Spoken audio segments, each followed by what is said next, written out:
if you're like me and you love changing your hair quite often, or if you don't and you're just curious to learn about hair and self-care vocabulary, then today's lesson is for you. So I've put together a PDF document with a list of words and phrases that we'll cover in today's lesson to help you remember everything you learned today. So stick around until the end of the lesson as I'll reveal how to access it. Plus, I'll be changing my hair too, so stick around for that as well. So you could use the word hairdresser or hair salon as they mean the same thing. However, if you use the word salon, it could also refer to a business that focuses on nails and skincare. Hair salons offer both males and females, but usually a business that specializes in male or gents hair is called a barber shop. Let's go inside. Hi. Hello, Cassé. How are you? I'm good, thanks. I'm good, can't complain. How can I help you? So I have an appointment at 3 p.m. Okay, awesome. You can actually come and have a seat. Oh, great, thanks.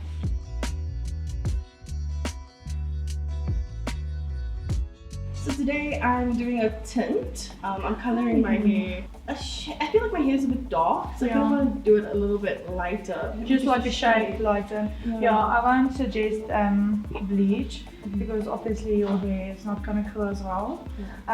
So yeah, let me get the color chart and we can discuss the color. Thank you.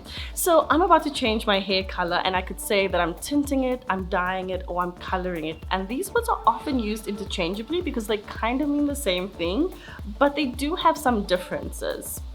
While hair dye is meant to be more permanent, hair tint and color is often semi-permanent, and after a few washes you'll notice that the color will start to fade.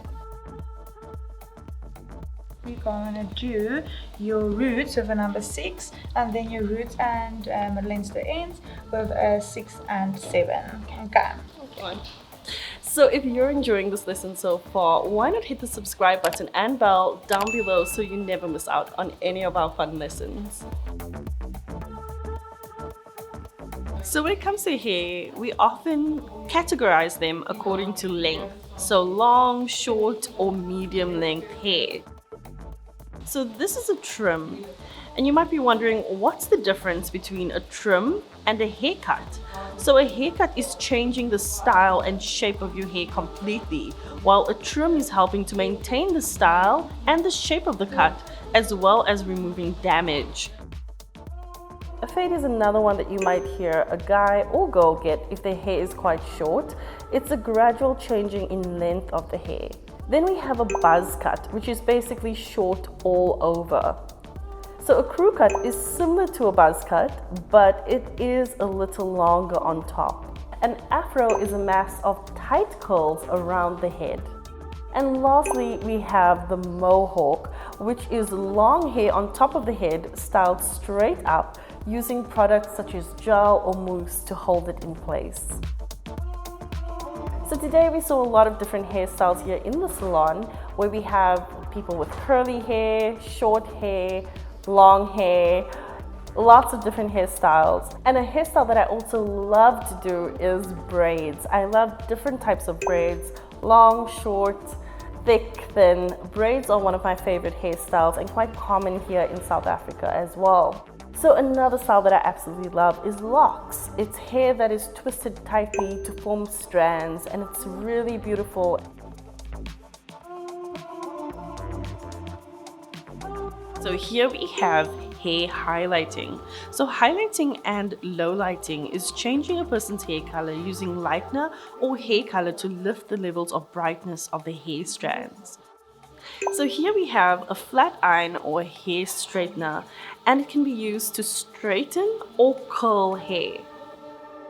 The common tools at a barber shop would be straight razors for shaving, clippers for trimming, a neck duster for removing excess hair from the skin and clothes, and scissors for cutting.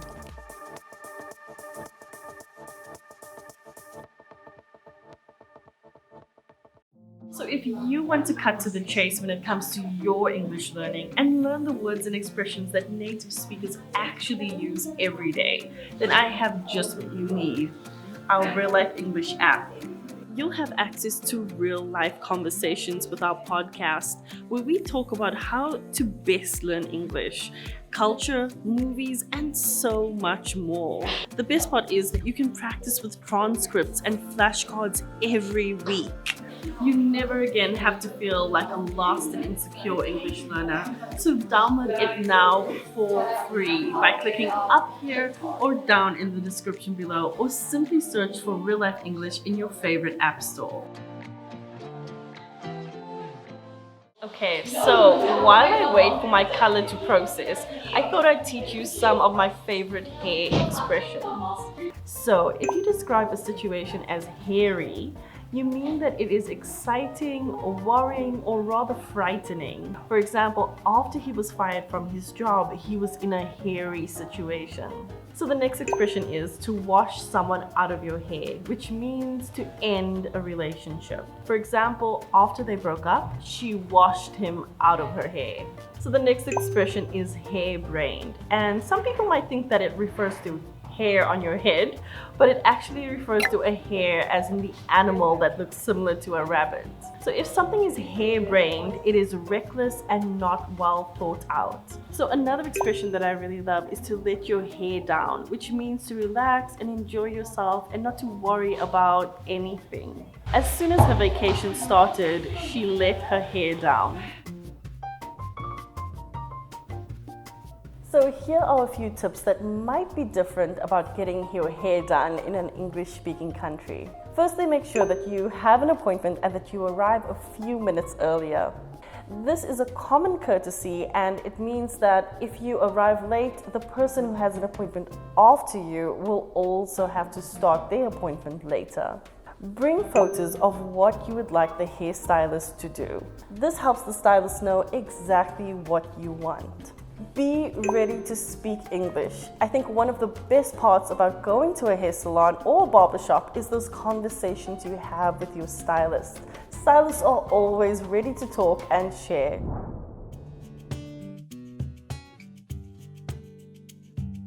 Thank you so much. I love my new look. Yeah, we love it too.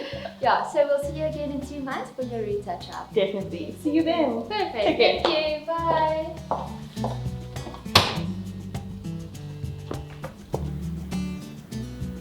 So there you have it, all of the most important and most common hair and self-care vocabulary that you need to know. We've also put together a free downloadable PDF document that you can access by clicking on the link in the description below. So if you would like to continue learning more essential and fun vocabulary with us, then be sure to check out this video next. I've got an idea what it is, but Phrasal verb, no. I know what a verb is, but not a phrasal verb. A verb that describes a phrase. It's a phrasal verb. So maybe it's like something to do with the type of phrase and what happens within that phrase. could be something like clean up or get up. So phrasal verbs are phrases that indicate actions.